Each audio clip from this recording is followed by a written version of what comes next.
السلام عليكم ورحمة الله وبركاته، ازيكم يا حبايبي عاملين ايه؟ النهاردة بإذن الله هنعمل مع بعض رز مدسوس، وكمان هنعمل مع بعض فراخ بالخضار في الفرن. كل الأكل هتبقى في الفرن ان شاء الله. أول حاجة عندي بصل وكزبرة وبقدونس، عندي فلفل، عندي توم، عندي عرش توم، عندي شوية جنزبيل. البهارات بتاعتي كمون وفلفل أسمر وكزبرة ناشفة وجنزبيل وملح وبابريكا. قلبت دول كلهم مع بعض، وكان عندي كمان بهارات فراخ وقرفة. قلبت دول كلهم مع بعض وخدت نصهم، وجبت الفراخ اللي انا غسلاها كويس جدا، ورحت لفاها كده في الخضار اللي انا مقطعاه او التتبيله بمعنى اصح، وقلبتهم كلهم. وطبعا حطيت بقى بقيه الحاجه بتاعتي. ودلوقتي انا مقطعه هنا بصل وطما وبطاطس وجزر.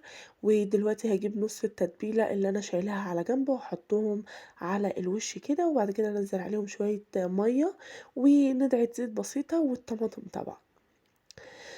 آه بعد ما نزلت الطماطم وشويه ميه بسيطه، عشان كانت الطماطم بتاعتي قليلة. دلوقتي باعمل البرايم. أول حاجة جبت 3 برايم وجبت الرز بتاعي، وطبعًا كنت جايبة نوع نضيف عادي، رُحت حاطاه في البرايم عادي، ورُحت حاطة عليه الملح. وطبعًا كنت غالية اللبن عشان كنت مستعجلة شوية وعايزاه يشيل على طول، ورُحت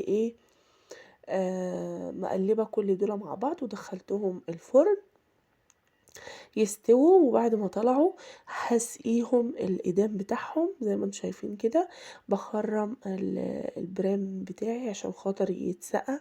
هحط له السمنة والزيت، وكمان هحط مية لأنه هو لسه مستواش.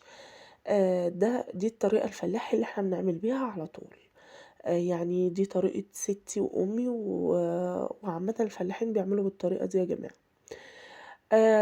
سقيته بقى مَيّة ودخّلته الفرن تاني، وادي الأكل بعد ما طلع ال الطاجن بتاع الفراخ زي ما انتم شايفين، والرز وحاجة كده كانت عسل.